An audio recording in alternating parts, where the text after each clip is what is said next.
For the EFD Group, Mr. Farage. President, we're in the midst of an economic and increasingly humanitarian crisis, and yet Commission President Barroso is not here. Indeed, Herman Van Rompuy is not here either. Not that it really matters, because they're not prepared to listen to any debate or any argument. They're intent on pursuing their political dream of a United States of Europe. They're prepared to commit economic suicide for an entire continent. And tomorrow night, Mr Van Rompuy has called yet another summit, at which he's going to present a strategy for growth and jobs. Elected MEPs, representatives of the people of Europe, from left and right, we've heard it all before. Remember, the euro itself was supposed to create growth and jobs, and yet it is actively destroying both of those things. The remedy we're being offered is more of the same. I would suggest that the medicine is killing the patient, and to increase the dosage is madness. And don't listen to those who will tell you that the only alternative is for Greece to stay in the euro. Everyone's pushing this. David Cameron, all the other leaders are saying we must keep Greece in the euro. If she leaves, the sky will fall in. It won't. There'll be a few difficult weeks, and then things will settle down.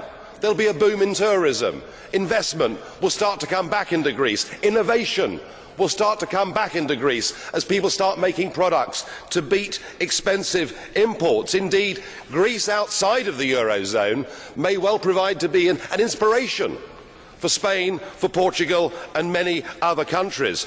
We need to recognise that a terrible mistake has been made. We must resolve to put it right. We've got to give people hope, because out there now is absolute despair. We all remember Dimitris Christoulis, the 77-year-old former pharmacist who shot himself dead outside the Greek Parliament. But he is just one of a growing humanitarian disaster. Huge increases in suicides in Italy, in Greece, particularly from people running small businesses who cannot see a way out of the problem. Children being left in increasing numbers outside the doors of churches because they can't afford to feed them. Our leaders are too callous to listen and care. You can do something about this. You can rise up and say, and I know in my conversations with you that many of you agree with me that I'm right. We've got to break up the euro. We've got to restore democracy. We've got to restore human dignity. We must ignore Messrs Barroso and Van Rompuy. They have been proved to be wrong. We must provide people with hope.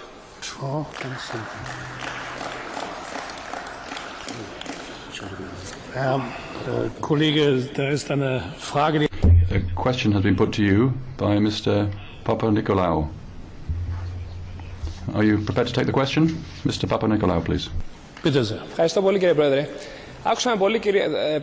Thank you very much, President. Well, I listened very carefully to what Mr. Farage said, and he once again reiterated his position that Greece should leave the Eurozone, and we'll go back to the drachma, its own national currency. And then everything goes better, tourism takes off and so on. Well, Mr. Farage, if that were to happen, if Greece were to readopt the drachma, would it be undervalued or not? Would it be devalued? I mean, you know, what about the price of fuel, for example? It'll go up 3 or 4 times, won't it? Please tell the truth. Tell us all the truth. Drachma would probably be 50 to 60% lower than its current value in the euro, something like that. Now, clearly, I'm not advocating that we move to a new fixed peg. I'm advocating floating currency rates because history shows us that every time we try to fix currency pegs, we get it wrong. The risk, of course, is that the cost of imports would rise, which is why I said that what it would also lead to is innovation in Greece as people started to make products to undercut the price of foreign imports. But I tell you what it would give Greece a chance, because stuck inside the euro you are going to be literally destroyed.